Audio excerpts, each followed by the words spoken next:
ఈరోజు లాల్గడి మలక్పేట మా క్యాండిడేట్ శ్రీనివాసరెడ్డి ఇంట్లో మా కౌన్సిలర్లతోటి మీటింగ్ పెట్టుకున్నాం. ఇక్కడ 5 కౌన్సిలర్లు ఉన్నారు మలక్పేటలో.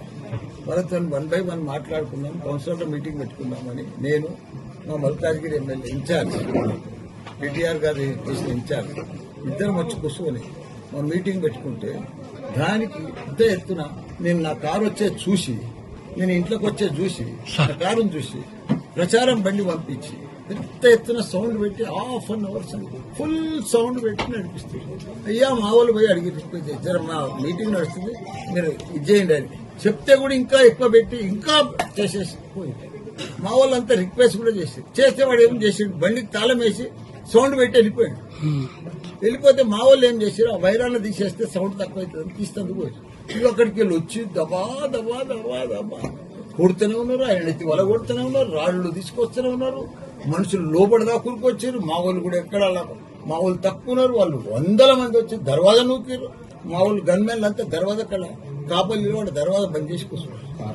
లేకపోతే మమ్మల్ని కూడా చంపుతున్నారు. ఇవ్వాలి ఇంత దౌర్జన్యం కాంగ్రెస్ ఏంది ఇది? ఆయనకి ఎందుకు అట్లా అంత దౌర్జన్యం? మేము రిక్వెస్ట్ చేసినాం. పోనీ ఈడ ప్రెస్ రిపోర్టర్ ఉన్నారు, TV5 సత్యనారాయణ ఉన్నాడు మా ముంగట. వాళ్ళందరూ కూడా బయటికి పోయి చూసారు. వాళ్ళంతా వీడియోస్ ఉన్నాయి. అవసరం ఏముంది? మా ఇంట్లో మేము కూర్చుంటే వాళ్ళు వచ్చే అవసరం ఏముంది? మా ఇంటికి పట్టుకొచ్చి ఉల్టా ధర్నా చేస్తారు. మల్లారెడ్డి డౌన్ టౌన్ ఉంటున్నారు. అరే ప్రజలకు పోతే ఓట్లు అడుగురా. ప్రజలలో మీకు మొక్కం లేకపోతే మమ్మల్ని కొడితే మమ్మల్ని చేస్తే దౌర్జన్యం చేస్తే ప్రజలు ఓట్లేస్తారు. ఇది ప్రజా సామ్రాజ్యమా? ఇది ఇంత అంతే కదా. మేమేమైనా తప్పు చేసినామా? మేము వాళ్ళ ఇంటి ముంగటి పోయినామా? వాళ్ళు ప్రచారం చేస్తుంటే వద్దన్నామా? వాళ్ళే మా ఇంటి ముంగట బండి అర్ధగంట సేపు అయినాక మేము రిక్వెస్ట్ చేసినాం. అది ఇది జర సౌండ్ తక్కువ చేయరు, జర ముంగటికైనా దింపుకో వెనకకైనా దింపుకో అని చెప్పారు మా వాళ్ళు. అది మేము ఈయనే కూర్చున్నాం, ఇట్లనే ఇదే సీట్లో కూర్చున్నాం. చెయ్యండి, ఎంత దౌర్జన్యం చేస్తారో చెయ్యండి. అటాక్ చేస్తానికే వచ్చారు వాళ్ళు. డైరెక్ట్ ఏదో వంక కావాలి వాళ్ళకి అటాక్ చేస్తారు.